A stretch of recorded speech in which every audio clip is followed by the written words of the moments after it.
All right, we'll go ahead and get started. I want to honor your time. Glad you're here. I appreciate you being here for me to share a little bit. One, there's no way, I could probably have 5 hours and still not sum up this trip, and it's still unfolding in many ways. So we've got about 1,000 pictures and videos to go through, so we'll get started on those. Not that many. I've narrowed it down. I appreciate, first just want to start off by expressing my gratitude again for time of sabbatical, for your support of my sabbatical activities, including the Camino that I did. I know some of you, we probably even in this room have differing levels of knowledge of even what the Camino de Santiago is, that kind of thing. How many of you, either when we showed it here or on your own, have watched the movie The Way before? So that kind of gives you a little bit of a glimpse. That's a movie that it stars Martin Sheen. It's a fictional movie, but he in the movie, his son actually dies when he first starts out walking the Camino himself, and he goes to retrieve the remains and ends up walking the Camino himself. So what kind of where that movie started was Martin Sheen and his son Emilio Estevez, who directs that movie, walked the Camino together along with Martin's dad, and they wrote a book that talks about their journeys and also weaves in their family history with it too. So I've not read that particular one, but The Way is how I first learned about the Camino a few years ago. And I remember watching the movie and thinking that's kind of an intriguing idea to take that pilgrimage, but didn't really think a whole lot about it. And then when time came around for me to start planning my sabbatical and what that might look like, many of you are aware my theme was embodied wonder, and that kind of tied into my star word was wonder from the year before that we draw on Epiphany Sunday. And the Camino kept coming back up to me over and over again. So I kind of took that as a holy nudge and decided I wanted to walk a portion of it. But what is the Camino? In case you're not as familiar with it, it is a pilgrimage route that pilgrims have walked for centuries, actually, in northern Spain. And there's several different routes. This is Spain here and Portugal, and you can see all those different colored. Those are actually all different Camino routes. There are a ton of Camino routes in Spain. The one I walked is the Camino Francés, which is this red one up here. I did not walk the entire thing because it takes you about a month to walk that. The Camino Francés actually starts right across the border here in France and moves all the way across northern Spain. But you can see there's a lot of routes there. So this is the Camino Francés route that I did walk. So on actually my last Sunday here on pre-sabbatical on April 22nd, I led worship that morning. Aaron and I had lunch together. I saw Ella, who happened to be in town that weekend, and then Aaron dropped me off at the airport at 2, and by 3:30 I was wheels up to Philadelphia, and then flew overnight into Madrid, which is kind of geographically down here. From Madrid, I took a high-speed train, which Spain has done a great job of public transportation and really kind of puts us to shame on that. The high-speed train I was on, we didn't do it through the cities, but when we were out in the countryside, we were doing 300 kilometers per hour, which is 185 miles. So, but it was smooth as could be. So, took a train up to Lyon when I landed on Monday morning, and then took a day to recover in Lyon, and then took a bus to this town called Astorga the very next day, and then walked on Wednesday. So, I'll get into some specifics of my trip in just a second too, but to kind of give you a sense too, I mentioned that people have been walking the Camino route for centuries. Why this route? Why does it end in this town called Santiago de Compostela? There's a cathedral there in Santiago where the reported remains of St. James, the apostle of Jesus, are entombed. So people have made a pilgrimage there for centuries to James is said to have gone to Spain after the death of Jesus. He was one of the apostles that carried the gospel there. So there's some long history there with people going there. I'll touch on some of that a little bit more as well. So one of the things, how many people walk the Camino every year? It has been growing in popularity and in participation every year. The movie The Way is kind of part of what's helped that, but Spain has made some concentrated efforts with kind of their tourism efforts and to promote that as well. But this year, so if you walk the last 100 kilometers into Santiago from any of those routes that you saw before, you're eligible to get a Compostela, which is this certificate that signifies that you walked at least the last 100 kilometers, or you can take a bike or horseback for the last 200 kilometers. So one of the ways they measure how many pilgrims there are is how many of those certificates they hand out in the pilgrim's office in Santiago. This year, about 500,000 people will receive one of those Compostelas, and there are more than that walk portions of it that don't get a Compostela. So what some people will do is, because they can't take a month off to walk the whole Francés, they will walk a week or a week and a half, and then come back a few years later and pick up where they left off, and then maybe come back later and pick up where they left off. So there's some different routes, and as you might remember, some different routes you can take all along that too. So while I was walking the Camino Francés, there was actually, I didn't know him before I started this, but there was actually another LTS, Lexington Theological Seminary student that Aaron knew really well that was walking this Portugal route that starts down here and comes up the coast into Santiago. So there's a lot of different routes you can take for that, but a lot of people, as you can tell, walk that. So one of the concerns as it has continued to grow, though, is sustainability. What is that doing to the environment of northern Spain? Any number of things like that. So those are all, there is some kind of commercialization that's come into that as well. And that's been kind of an issue and is a little bit controversial among some folks who have walked it several times. So, so that's the different routes. My route in particular, I mentioned I went from the city of Astorga into Santiago. So that was about 175 miles of walking that I did over 11 days. If you want the exact totals, it was 343,000 steps according to my tracker. And that was about 66 hours on the trail, including some of the breaks along the way. So what I want to do is go through some pictures, kind of give you a little bit of a sense of what the geography was, what the experience included. Then I'll talk a little bit more about some of my reflections, and we'll have kind of a question and response time too. If you have questions as we go along the way, showing some of these pictures and everything too, feel free to just ask a question as we go. Okay, we'd be glad to do that. So I mentioned I took the train to Leon.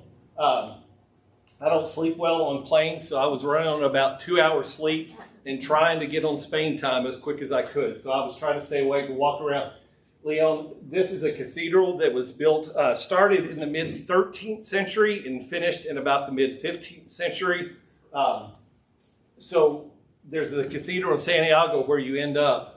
This cathedral in Leon kind of, in my mind, kind of blew it away in its beauty. So pictures don't even do it justice, but I've got a few of how big and grand it is. Some of the stained glass along the way. I'm sorry? Is it wood? No, it's stone. Yeah, stone. Yeah. Okay. So you can see some of the stained glass inside it too. I walked around for about an hour and a half, just sitting, soaking it in, walking around. Probably could have spent a few more hours there, really. It was pretty amazing. So that's the cathedral there, Leon. Is it still being used as a cathedral? They do still hold some mass services there, but it's a pretty frequent stop for pilgrims to admire it as well, and just tourism in general in Spain. Even people who aren't walking the Camino often go to Leon to see this cathedral. So, yeah, you can tell, as you can tell, the stonework, the stained glass, everything is kind of mind-boggling. It's mind-boggling to think they built that in the 13th, 14th, and 15th centuries, not having a lot that we do. So just a few pictures from that. So went to Leon, and then the next day took a bus to Astorga and got ready to walk. I had the pack there I carried on my back the entire route. Some people take everything they take on the Camino, they carry on their backs. Some people, like me, will carry a decent portion of what they bring, but there are services that will send a bag ahead. So I have to have a CPAP machine to sleep well at night because of my sleep apnea. There was no way I was going to be able to carry all that on my back along with everything else. So I was sending a bag ahead each day with a little bit of stuff in it. Also carrying my pack, walking poles. I took 2 pairs of shoes, my hiking shoes you can see there, and tennis shoes, and kind of alternated depending on what the terrain was that day. So the shell that's on my backpack there, this is pretty common. There's a couple of different legends that's connected to. It's a symbol that you're a pilgrim on the Camino. I bought mine in Astorga and added it to my backpack as I started there. But there's a legend, and I'm sure it's absolutely true, as most legends are, that when St. James died and his body was transported to Santiago to be laid at rest there, that the boat was a single scallop shell that it was. So again, that's a legend. It's probably not accurate. There's also another legend that when his body was being transferred there was a storm and the ship it was on wrecked, but his body washed up on the shore and it was covered with scallops, and that was and that's the symbolism of that. There's a lot of different, but it's also for some the scallop symbol is also, or shell is also a sign of rebirth and renewal for some folks. So that's kind of the tie-in, but it's pretty common for pilgrims to tie one of those to their pack. So then I started out the next day. A few of these, I've kind of got some different pictures in here just so you can get a sense. There was a lot of different terrain over 175 miles, as you can imagine. So I was walking in late April and early May. Everything was fairly green because this area of Spain gets a fair amount of rain and everything was kind of coming to life. So that part was beautiful. It wasn't hot. People walking over there now are walking in about 100-degree heat, which I can't imagine trying to do. When I walked, actually, the morning I first set out, it was 30 degrees Fahrenheit. So it was pretty cold. Most days I walked, it was in the high 40s, low 50s, which for me is actually pretty good temperature, whether I'm running or hiking and everything. So that went well. Excuse me. So a few different things of terrain. Throughout Spain, as you went through, you would find crane nests, usually up in the top of the old churches everywhere. And that was pretty easy to find those in most villages you went through. So the trail would take you through, the way would take you through a lot of different terrain, a lot of different places. Sometimes, as you can tell, this is all in the region of Leon here, walking through trees. You had sometimes more open fields. The first part of the journey, about the first half, I had excellent weather in terms of it being mostly sunny or just partly cloudy. The last 4 or 5 days, which we'll get to, were very rainy. So not all of it was always easy to, as you can see the surface there, walking on some of that rock was a little more complicated. One of the things I found in walking this too was there were several spots that were like this that were a little more rocky. It required a lot of focus to make sure you weren't rolling your ankle, you were going to fall and everything. I was using my hiking poles to help along with that, but it really did help you kind of stay present in the moment, navigating all the kind of different terrain. And one of the things that was significant for me is you never knew what kind of terrain you were going to run into next. So there's a little bit of mystery in a good way to that. You never knew when you rounded the next corner what was going to be there, that kind of thing. Later on in the trip, when I had some blisters and another injury too, there were a few times when I rounded a corner and there was a pretty significant hill there. I wasn't quite as excited about the adventure, seeing what came next, but that's okay. This is called the Cruz de Ferro, which is Iron Cross. This is I encountered on my second day there. So this is out of all that Camino Frances route that starts in France and goes all the way into Santiago. This is the highest point in elevation from there. And this cross has stood there for quite a while. I couldn't really tell you the origins of how it got erected there, but I know it's a very significant piece for the Camino. Even for people who aren't Christian or who aren't even religious often find this significant. So one of the practices that pilgrims often do is they will bring stones or rocks from their home or from a significant place in their lives as kind of a symbol of their own story, and at times it may even be something that they kind of symbolically want to leave behind, and they'll leave that there at the cross. So when I was there, you can see there are all kinds of rocks. There's notes. There were some pictures, some other objects that folks have left. Sometimes people are leaving objects in memory of other people as well. It was very moving experience to be there, to linger there for a while, with all the different stories and all the different things. I mean, you can see there's a rock that has mother and a heart on it. And just thinking about the stories, all the people, and all that was involved in each of those.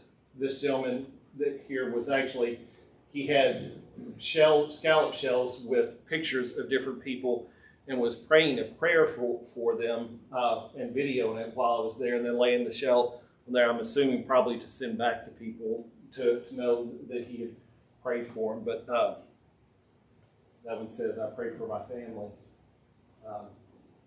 So it was just significant knowing that all that was represented in this space, from maybe burdens people wanted to leave behind, to remembering loved ones, to their own things that they were carrying. I had gotten some stones from some different places that were significant in my own life, and brought those and left them there as reminders too. So again, a lot of different terrain as you walked along. This is all in the same day here. Who maintains the trail? So who maintains the trail? That's a great question. So there's a group of volunteers that does some of that, and then some of that is kind of maintained by the particular area that it's in. But Spain, the country of Spain, also invests some resources in this. So one of the things that also happens too is there is a civil guard patrol that happens up and down it occasionally too. That's maintained kind of. There's a presence there. It's not a heavy presence, but there are some folks there, and then there's a lot of volunteers that do that as well. So you may be wondering, how do you get along the way on the trail? We'll see in a couple different pictures, but the yellow arrow is the symbol of direction on the Camino, and often in places where you need to make a significant turn or things like that, there'll be yellow arrows posted, and there's volunteers that do that, and then that's also maintained by the system. One of the things that the country is having to do as well is, as the traffic has increased, the foot traffic has increased, there's places where erosion is an issue, things like that, so they're having to shore up a few places like that as well. But you can tell even here, you see in the distance there's some snow-capped mountains along the way there, and these are actually wind turbines generating electricity up there on top of the mountain as well. So one of the things that happens, because of this particular area is much more mountainous, and on this day the descent was pretty challenging and pretty intense, and that city that's laying way over here was where I was going to stay for the night. So there's something enticing about being able to see it and know I'm getting closer. It's within sight now, even if it's further away. So passing through different villages and cities, they look. Each one was different. So there were occasionally, and I'll show a couple of pictures, there were a couple of larger cities. One city, Ponferrada, has about 60,000 people in it. So it's massive as you go along the way comparatively. But then some villages you walk through would literally have 10 or 15 structures, and then you're out of that village and keep on going through. This one's kind of a smaller village as well. But so you'd be walking along, and then you in a lot of these stops, most of them have albergues is what they're called. That's the lodging places. So there are municipal albergues that are public that don't accept reservations ahead of time. You just show up, and then when they open up at 2, it's first come, first serve on the beds. And a lot of those places have bunk beds and everything. Because of my CPAP and my own comfort level, I opted for private rooms most of the time, and would and there are private albergues and stuff along the way. To lodging in most of those places is, in a few of those larger cities, it's a little more expensive, but in a lot of those smaller villages, the lodging for a night, even like a private room that I stayed in, would be the equivalent of about $30. So I mean, it was not very expensive in that sense. But walking through a lot of the cities, you would some of them would have a kind of a main way you would walk through with some cafes or restaurants along the way too. Again, more terrain. You got some rocky terrain, and then even walking through a good bit of brush along the way. So this day was particularly challenging. A lot of the terrain was, and walking through, I rounded a corner, and there, this woman had a table set up there, and she had fruit and a couple of seats where you could sit down for a little bit, and was selling that fruit and some juice and everything. There was a road that was not too far there that she had carted all that in. That was like an oasis in the desert when I rounded that corner. So I bought an apple and sat there and savored it for a little bit before making my way on through. A lot of different flowers. Bob, you probably would have been in heaven trying to identify all the different things over there in terms of all the different vegetation. So this is a town called Molina Seca that was along the way. Again, some of the towns had their own smaller churches or smaller cathedral buildings. So one of the things you can see there, that bridge, that was one of the significant things through going through some of these towns. Several of the bridges and structures were several centuries old, and the stonework that was a part of those was amazing. The town I started in Astorga, I thought I had pictures of it, but I'm not sure what happened to those. But there are actually ruins of a house from Roman Empire times when the Roman Empire occupied Spain. They're still left there, and there's even a tile floor with the design and everything in it that they have protected there. So there's a long history, obviously, in that area that far outdates what we think of as at least American history. So again, going through this town's a little bit bigger, so a little bit more along the way. Not all the scenery is great. Occasionally we found ourselves, you're walking alongside the road along the way a little bit too. So sometimes you're walking on dirt and gravel, sometimes you're walking on concrete, but you find yourself back off the road pretty soon. This is in the town called Ponferrada. It's a castle that's several centuries old there. Again, this is the city that I mentioned was a little bit larger. You can tell there even by the size of the buildings. So I went through this, I think probably on my fourth day. They all kind of run together a little bit. It was really odd to be in a city with several multi-story buildings and a lot of traffic and things like that after having walked through some of the pretty remote areas. And then going back out of, continuing along the way, a lot of flowers. Like I said, there were quite a few things in bloom. Quite a bit of different terrain. He made me feel a little bit better about myself and the pace I was walking at that day.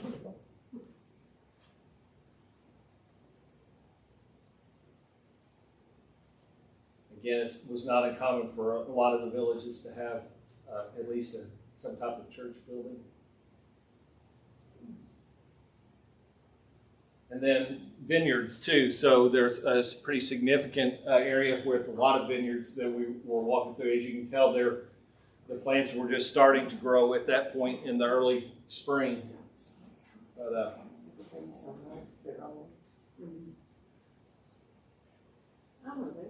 Pilgrim statue.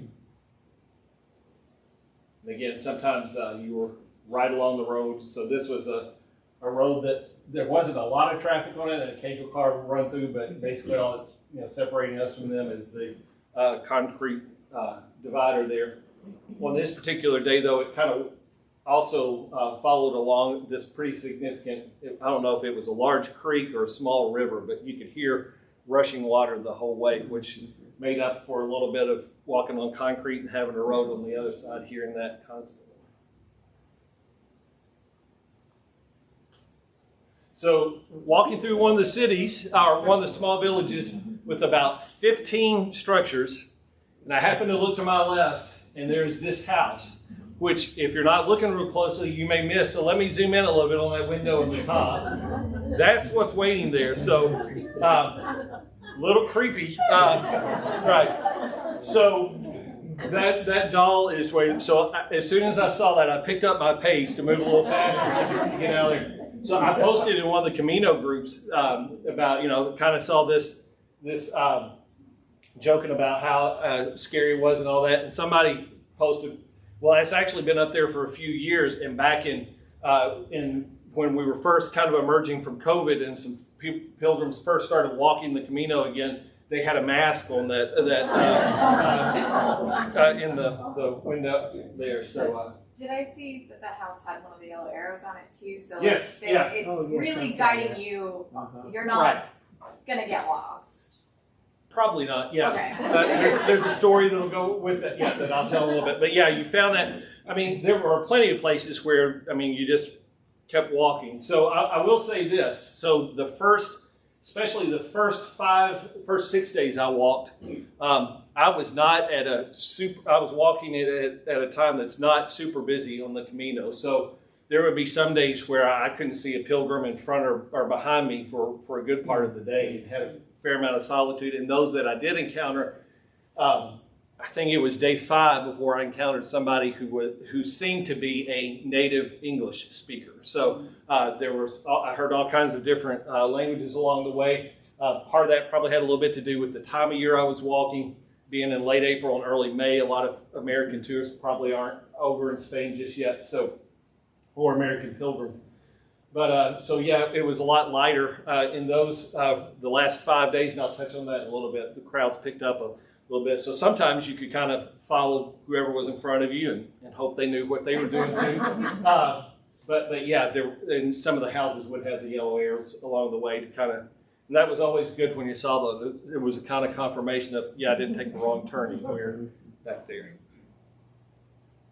Walking along side of the road. And then sometimes you were even out in some of the parts, you were even just kind of walking on the side of the road for short stretches. That wasn't all that common.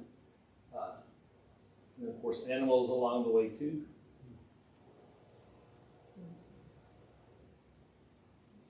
And I love the dog watching over the flock up there.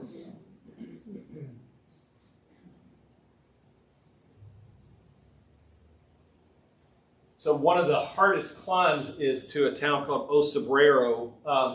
Well, if you walk the Frances, the whole thing, you cross the Pyrenees Mountains on your first and second day. So that's kind of, they say, the hardest climb, and comes right at the beginning for those who choose to do that.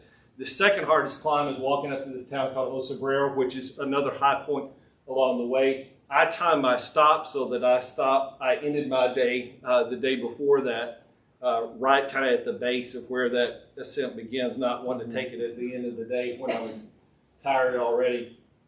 But it's a pretty intense climb, and then along the way, so if you can see real well, this is a pilgrim right here coming up. So this was a the grade on this was pretty intense. It's pretty rocky too. It was raining that day too, so it was pretty muddy. And so that's kind of a switchback that goes up that way. I stopped at a little rest area to catch my breath a little bit. And then because of the elevation and everything too, and the weather, there are a lot of low-hanging clouds that day. You can see how muddy it was too along the way.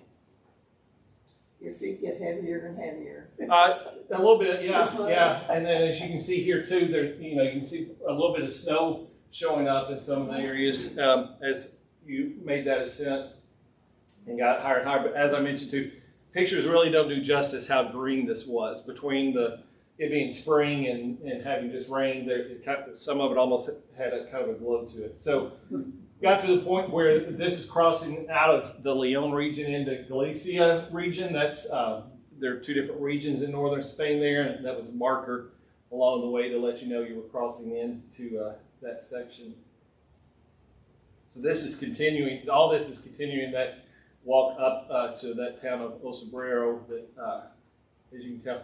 So one of the things that's famous for is when you get to the top there, is this small little town with probably about 15, 20 structures on the top of the mountain there.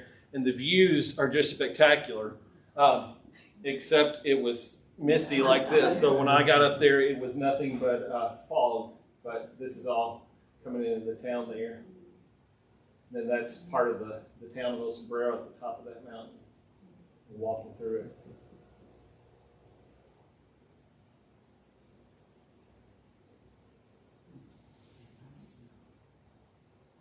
Yeah, so we never really encountered snow on the trail too much. There were a couple of days where it flurried for a little bit, and we got a little bit of sleet for about 5 minutes, but we're never really walking through snow.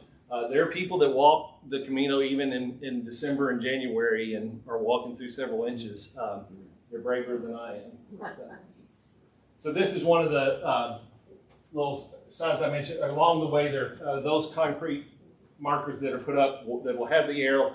And then down that, this will also tell you right here how many kilometers you have left until Santiago. So it kind of gives you an idea of what kind of progress you're making along the way. Different days here.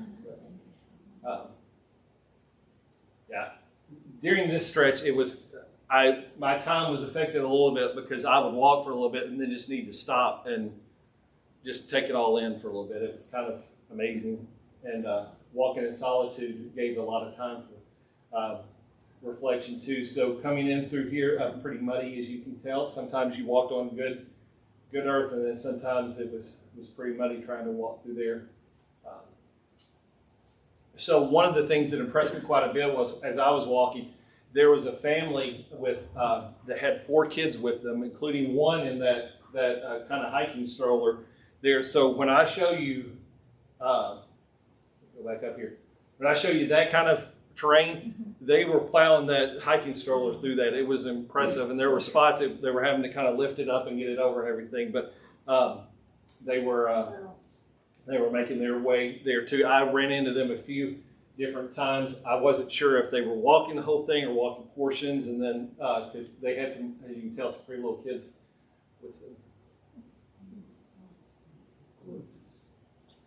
So on this particular day, this is I think day 5 or 6, the roads kind of looked a little bit like this. You're walking through some forest areas, and then you kind of walk out into some farmlands. And I told this story in my first sermon back. Some of you heard this, but some of you may have missed it. So as you walk a little bit further out into those farmlands, as you can imagine, in this kind of setting, it's harder to find yellow arrows on buildings or things to kind of point you in the right direction. So there's a couple of different things that happen on certain sections of the Camino too, is because there are places where folks will walk, but people also ride their bikes on the Camino, and sometimes you're on the same trail, and then sometimes there are separate trails for the bikes to take depending on the terrain and how well they're able to do that. So especially like in this section too, there were a few places where they diverted bikes off to another area. So we're kind of walking through this farmland. This is a time when there's not a lot of people in front of me or behind me, walking along, following the arrows, and pretty soon as I'm walking along, I come to where one of those roads ends, and there's another road that runs perpendicular to it, and there's a road that goes off that way, and I'm looking for my yellow arrow, and there is not one to be found. I have no idea, and I was not using a trail map or anything like that. I was kind of trying to trust the yellow arrows with that, but I realized then I'm not sure which way I'm supposed to go, so I start pulling out my phone to pull out my Jeep. Got good cell signal, so to see where I needed, realizing I probably missed a turn or something back there. And about 100 yards down the way is an elderly Spanish man standing outside of his car, yelling and waving at me like this. At first I think he may need help with something. Well, it turns out I was the one that needed the help. So when I walked up to him, I know a little bit of Spanish from 2 years of high school and then using Duolingo to try to refresh some of that before I went. I knew enough to kind of talk about a few basics on where's my suitcase and, you know, this that kind of stuff, but not a whole lot. He knew no English, I've got Google Translate on my phone, but at the time I didn't think to pull it out to use it. If you're not familiar with that, it's an app that'll translate for you kind of on the fly. But so he's trying to explain to me, and it becomes evident to me right away. Or he's trying to explain to me. I tell him, I'm sorry, I don't understand in Spanish. So he slows down, and he basically points at the road and says, "No camino." So, right. So I knew And then he points at the car and does this, and then points in the distance and says Camino. And his wife was sitting in the front seat, and it was obvious to me, excuse me, that he was offering to take me back to where the Camino was. So I hop in the back seat, my pack's still on, in the back seat of their car, and we take off. I've been moving at about 3 to 5 miles per hour at walking speed, so any speed in the car probably would have seemed fast by that point. But we're zipping through these roads, and I could feel myself kind of sliding a little bit on the back seat. About a mile and a half later, they stop in the middle of the road and point and say Camino, and about that time I see pilgrims come out of the trees on one side and then cross the road and go on the trail. So I got out, said gracias. They said buen camino, which is a common greeting that means good way, and I took off. I never learned their names. I realized after the fact I never even asked that, but I'm grateful for these Camino folks, or these Spanish folks who helped me get back on the trail. I could have probably found my way back with my GPS. That was a day, I'll touch on this a little bit. I had some blister issues that developed. That day my feet were hurting pretty bad, and I knew I probably would have had another mile to a mile and a half of walking that day, and what was already a 17-mile day. So I was grateful for the lift to get me back on the trail. Walking through there, that was the trail after I got back on it. So sometimes it was nice to have a snack along the way, and sometimes Ruffles never tasted so good as they did when you have been walking for a little while. And there was some different cafes. A couple places even had vending machines in the remote areas. It's a place called Wisdom of the Camino that someone had set up that had several different little signs like this that you can see there too. You're alive, or life. But also had fruit and juices and everything for donation to try to refresh.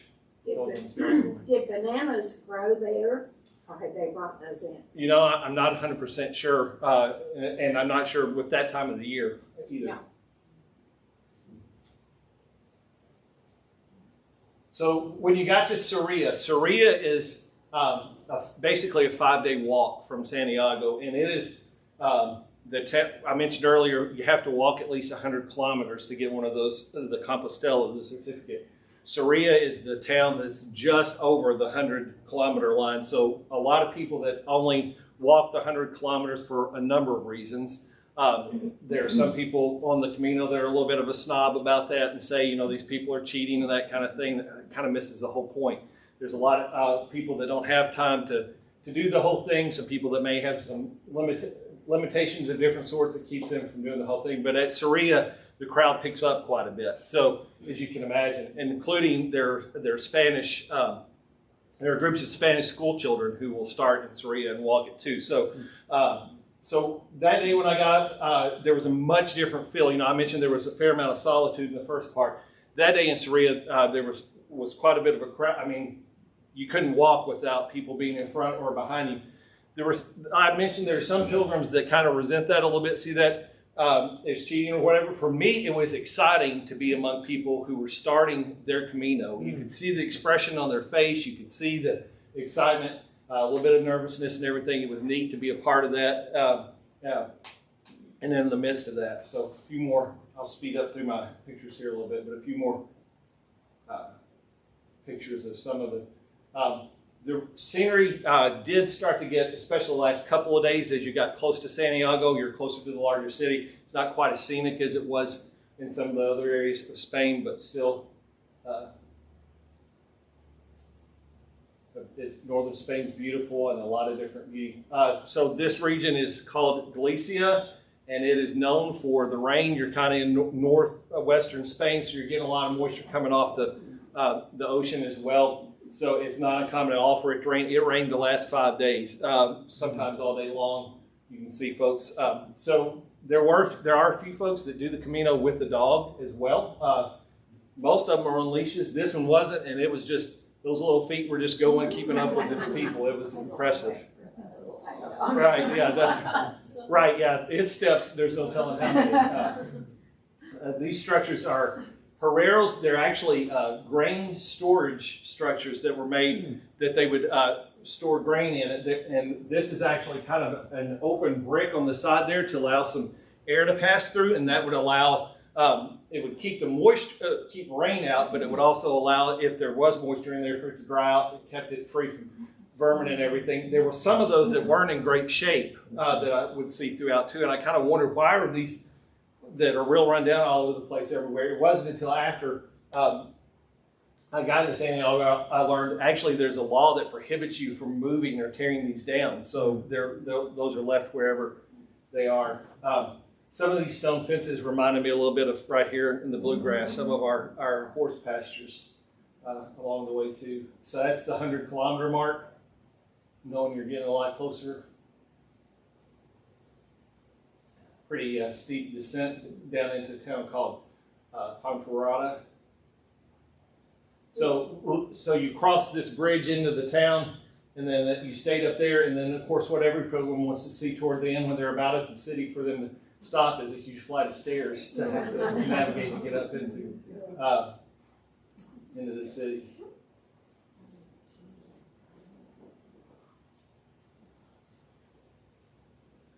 There also, I had fewer pictures of the last few days because it was raining a lot more and hard to get I was wearing a pretty heavy poncho to try to stay dry, and it was hard to get the phone out to take a lot of pictures along the way. You see there the official marker there, but then the yellow arrow that somebody had added to their house out of shells. They were tired of asking. Maybe, right. Yeah.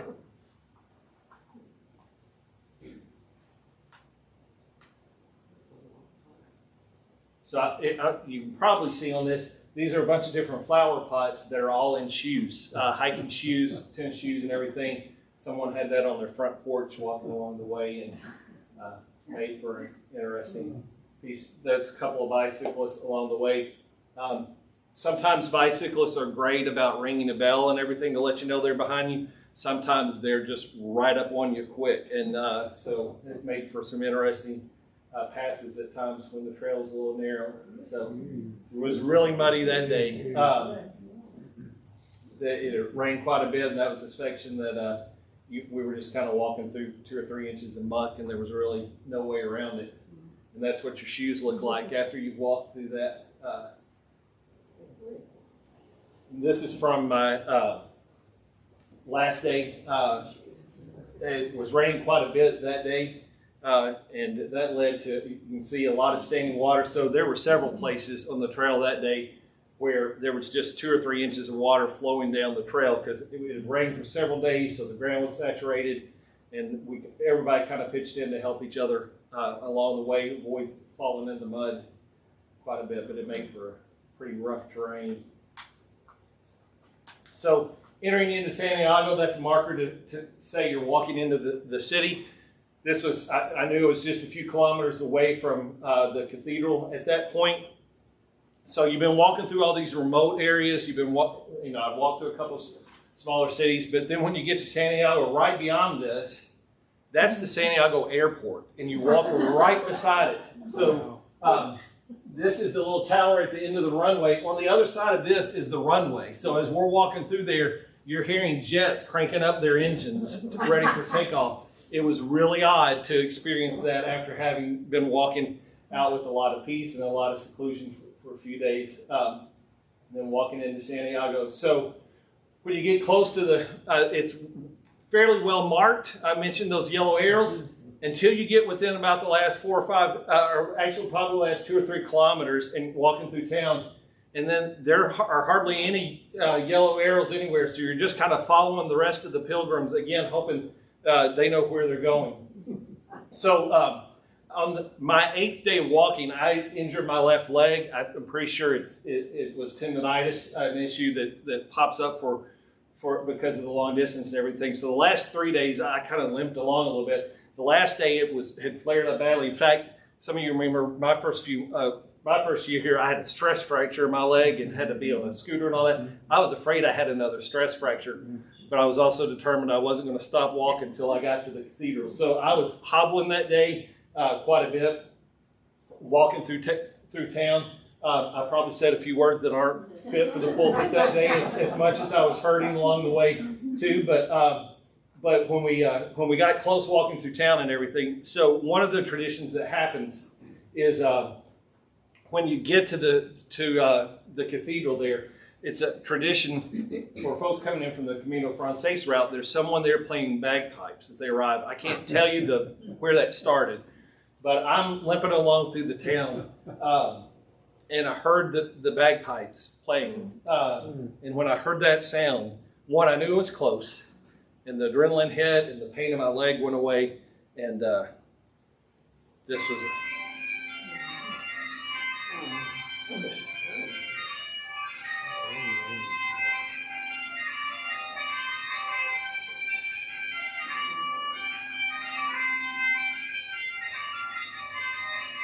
Is that an instrument that they play there? Bagpipe, yeah.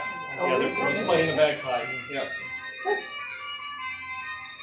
So you walk through this little area, and right out here, then you turn to the left, and you're out in the plaza of the cathedral there in Santiago de Compostela. So got somebody to take that for me. It was still raining quite a bit when we got there, not pouring down, thankfully. There will never be words for me to describe what it was like to walk into that plaza, all the different emotions you feel, from excitement to relief to a little bit of grief, knowing that that portion of the walk is over, everything. All around there are people celebrating, some people crying. I was crying at one point. So it was really beyond description. So arriving in Santiago there. So I stood out in the plaza for a little bit, and then after that went to the pilgrim's office, which is nearby. You walk in. You aren't allowed to take pictures once you get inside that room, but that's where you go to get your Compostela, your certificate. So what happens is, along the way, you have a pilgrim credential that you take with you, and you have to get stamped either at the places where you stay or a cafe or some places like that. There are the cathedrals, churches along the way. And for the last 100 kilometers, you have to get 2 stamps a day, basically to prove you're making the route, not just showing up. They actually just recently changed it to where you have to get 2 stamps every day along the way. This is my credential with some different stamps from the places I stayed and everything. When you get there, you go in the room, you show them your credential, they look it over. They ask you, did you walk at least the last 100 kilometers? And then they give you the printed certificate. With your name on it, you can also get a certificate with the distance you walked. And I got both of those there on the table back there if you want to see those along the way. So again, there's mine, pilgrim credential, stamped from the pilgrim's office. And that's my Compostela. It is in Latin because that's how they were issued centuries ago, and they continue to issue them in that way. So this is, real quick, the cathedral there in Santiago, the inside of it. It was significant and beautiful. Not quite as much stained glass as the one in Leon. The one in Leon was probably a little bit more visually striking to me, but each of them were significant. Inside the cathedral there, just a few organ pipes there in the cathedral.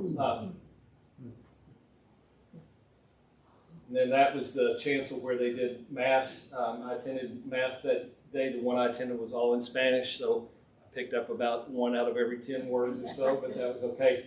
So if you've seen The Way, the movie, you know when they go into the cathedral, there's this big incense thing that is swung throughout the cathedral. It's called the Botafumeiro.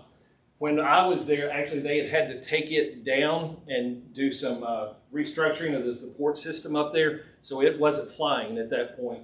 But if you watch the movie, and I've watched a couple of videos of pilgrims who have been there this summer since they got it back up, it's just, there's something about seeing this it's a huge incense thing that literally swings from one side to the other above the crowd, and of course spreads incense as well. That's a part of some of the masses there. And then this was a stained glass that was in the cathedral that just struck me, the visual of the cross, but also the wood and the leaves.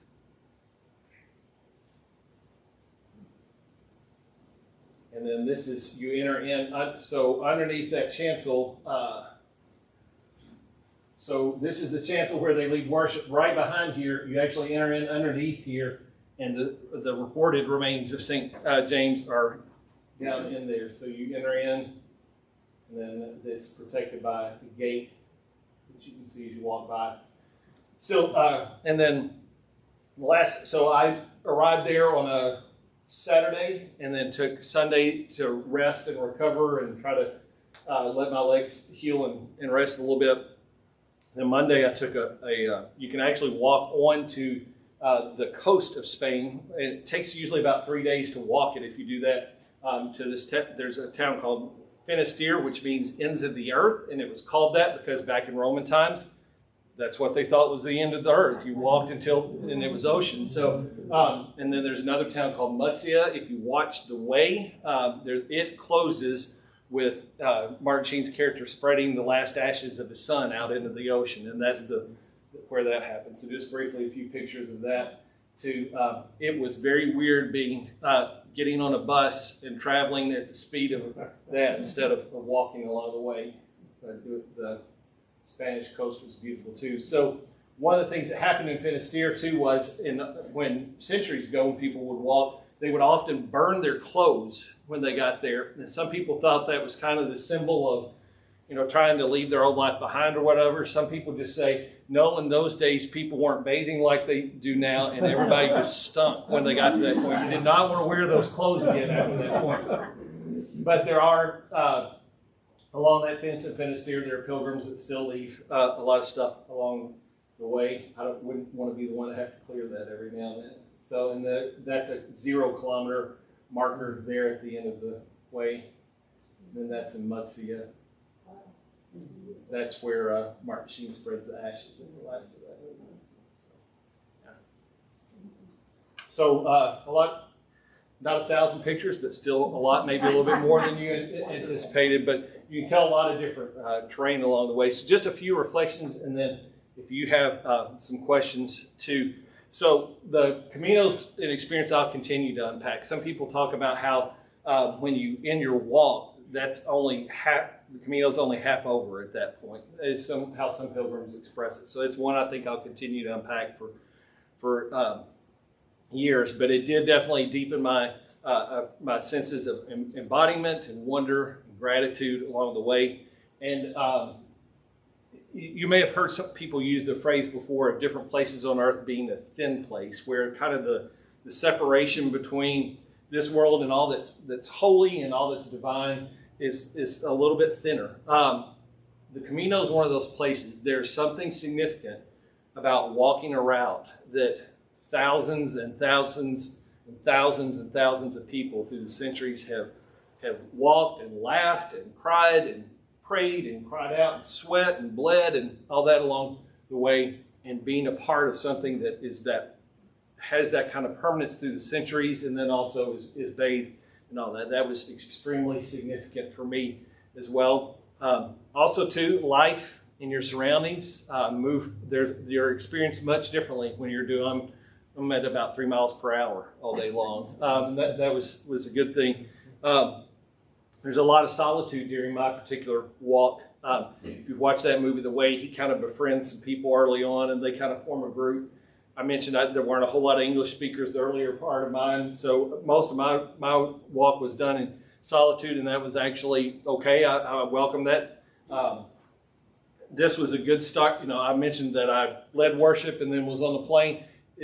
For me, it was a significant way, too, to kind of start my sabbatical and disengage in ways that would allow me to rest and everything. I did have some, despite having good socks and changing them out midday and doing all that kind of stuff, I did end up with about 9 or 10 blisters by the time I was done with that. My feet are kind of just susceptible to that, I think.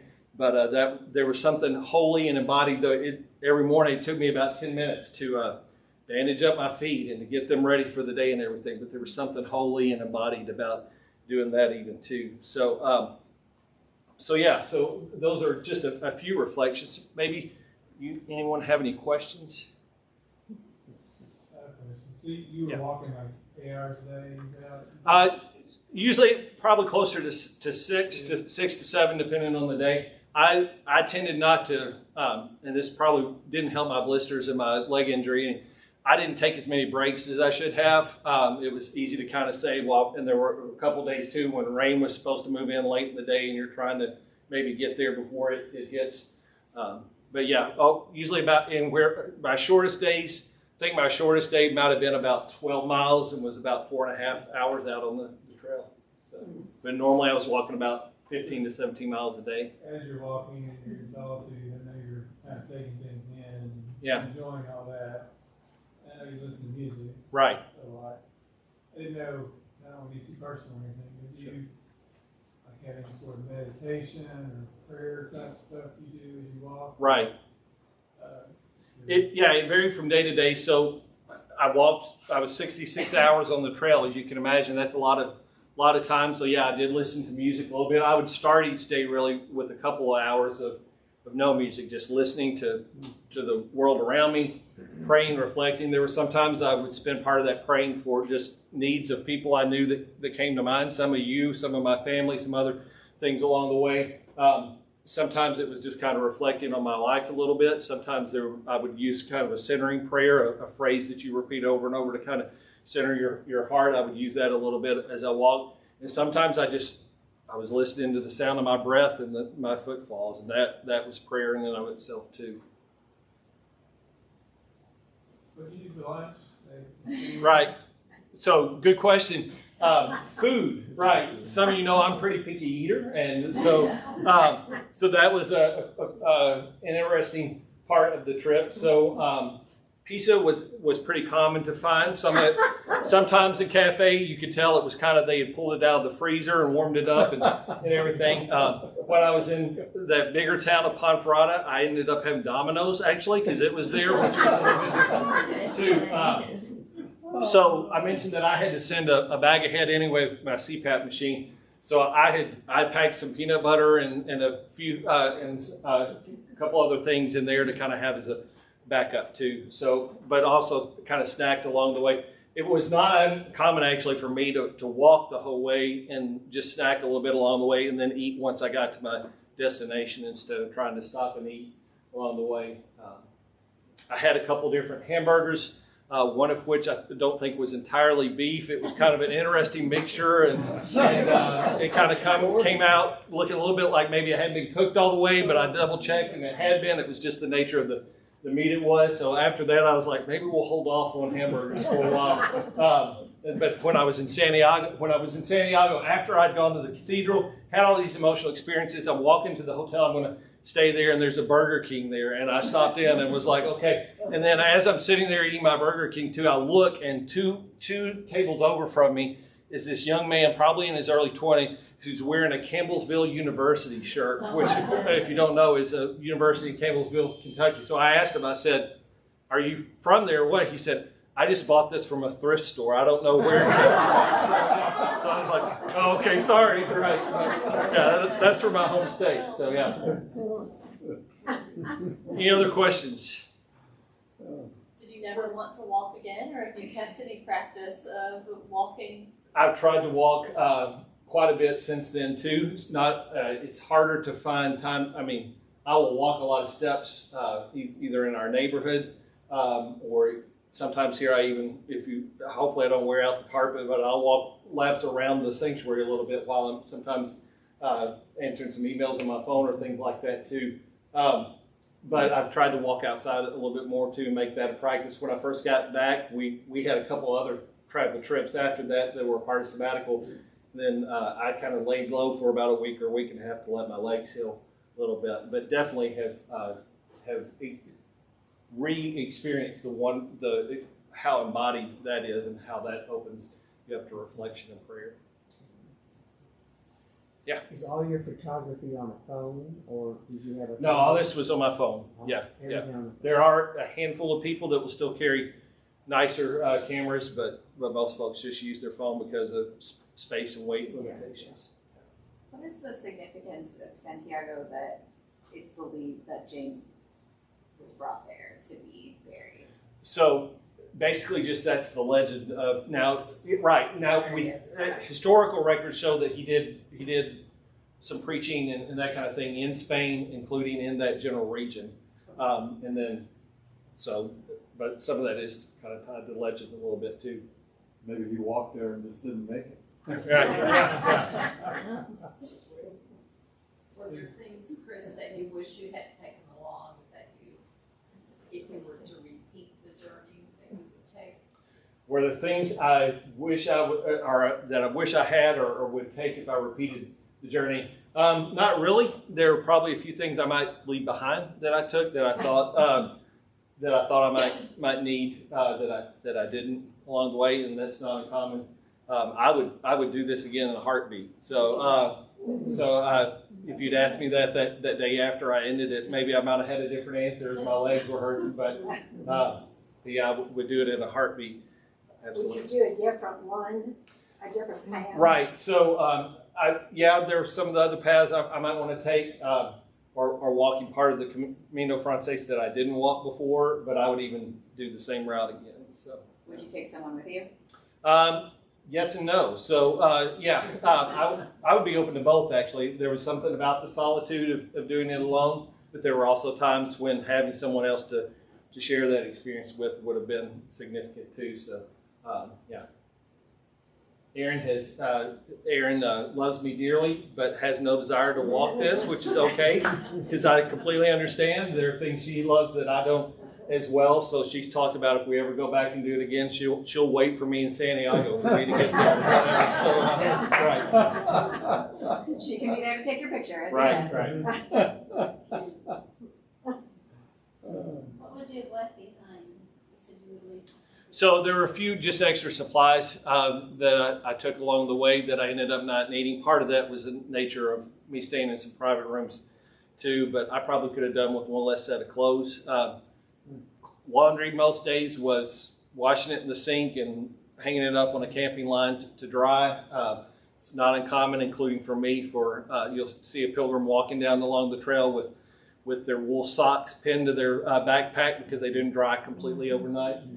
But just a few smaller things like that. How did you plan this? I mean, you don't like have a trailblazer, right? Right. So how did I plan it? So there are a few different books that have been written by people who've walked it that I read a couple of those. There's Facebook groups where you can ask questions and those kinds of things. So I would follow those and learn a little bit along the way. And then part of it too, you just kind of figure out as you go a little bit too. So You talked a little bit about the fact that it's getting a little commercialized and there's like some of that ambiguity. The people that you encountered that live in Spain and are part of these towns, how is their like feeling about this? Again, knowing that there's a language barrier. And sure, right. So that's a great question. The people, knowing it's getting commercialized, how are the people in northern Spain responding to that? So if you, in one part of Spain, one thing that's happened this summer, and I think the Hamburgs experienced this even when they went there, and down in Barcelona and everything along the Mediterranean coast, there's a lot of demonstrations against tourists. In fact, people even showed up with water guns, squirting them at restaurants and things like that. And part of that has been, and this is an economic justice issue, because tourism has expanded so much. Everybody's turned a lot of housing into Airbnb type things, and then the locals there are not able to afford housing anymore. So that's an economic justice issue, and that's something that has to be wrestled with anytime we talk about tourism and all that's involved in that too. It's not just as simple as, well, tourists are coming and spending their money. So in northern Spain, at least right now, I've not sensed any of that, and then there's some people who live in that area that are in some of the Facebook groups too that say that's really not prevalent right there. There's still kind of a sense of hospitality and openness. But yeah, there are some concerns. There are some tour, and I experienced this especially from Cerrillo, and there's tour buses that will stop and a group will unload and look around for a little bit and get their stamps and then get back on the tour bus and move to the next stop and that kind of thing. So that kind of thing is happening a little bit too, and there's a little bit of tension with that of what that means for pilgrims versus tourists and all the ways that blurs a little bit too. And I'm sorry. No, go ahead. How did you choose, with all those choices of routes, Right, so I chose the Camino Francés, one, because it's the most, not only the one that's got the most traffic, but it's the one that's developed the most in terms of options of places to stay. For me, options of places to eat and and things like that too. So, that was one of the reasons why I chose that. And there's really probably more resources on travel assistance and things like that, books and things like that you can read just because it is the most heavily traveled. Did your hiking boots ever dry out? Right. During your trip? Yeah, they did all right. So, my shoes, each night, I would, especially those nights when it would rain, I'd set my tennis shoes upside down on top of the radiator, and by morning they'd be dried out and ready to go to get wet again about a half mile down the road. So, yeah.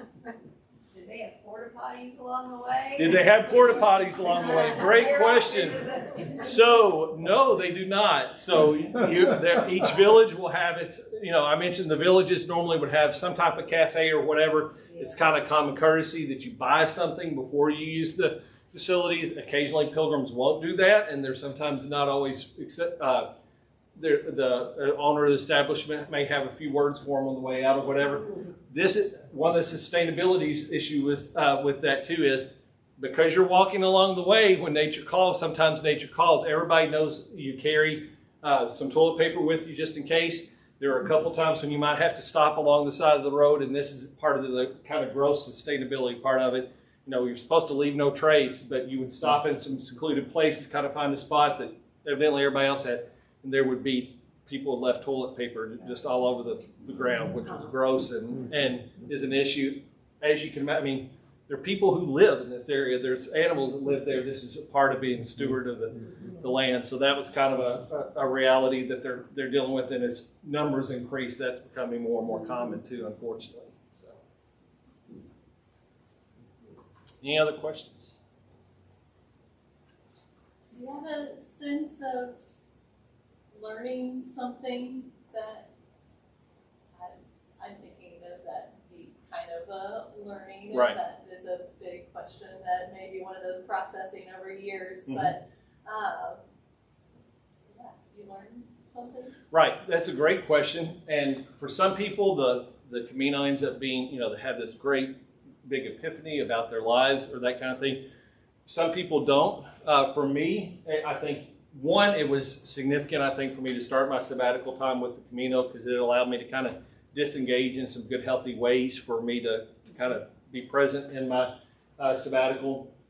There were a few things kind of within my own life and thinking about my own journey that I wrestled with a little bit along the way. But there's no huge, big epiphany, but I think, my theme of embodied wonder, it was an experience that helped me a lot to be present in my body and embodiment in some ways that's lingered since then.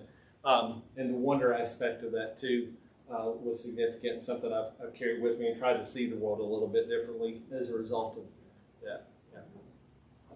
So one of the images that stuck with me on the Camino, after about 5 days or so, I tried to go into it without a lot of expectations. But after about 5 days or so, there was part of me that was like, I need to have some kind of epiphany. This is this big pilgrimage. I've got to have something. This ray of light that shines down, or this sun. And not long after I was doing that, I walked past the field, and of course this is spring, so they were tilling the ground, getting that ready for the year. And I walked right by this field with the earth that's been unturned for planting seeds and everything. You could smell the nutrients in the air of that unturned earth. And for me, right there, I guess maybe a little bit of an epiphany I had then was, it's okay for this experience to kind of be tilling the earth of my life for the rest of my sabbatical, for the rest that came in that and all that too. And for that to be, for maybe the pilgrimage was kind of tilling the soil of my life instead of a big, huge epiphany too. So, yeah. Anybody else? We've gone a little bit over. I apologize. Was going to try to keep it at an hour. I'll hang around if you've got questions one-on-one you want to ask. I've got a book I created too with some of those pictures and some others that I'll set back there as well. Well, I Again, want to thank you for keeping us posted on your trip. Yes. So we knew where you were and what you were doing. right, I enjoyed that, knowing thank what you were going through. thank you. I'm glad that was significant. That was partially providing proof of life for my parents. Too, so, We appreciate it. right, yeah. All right. Thank you.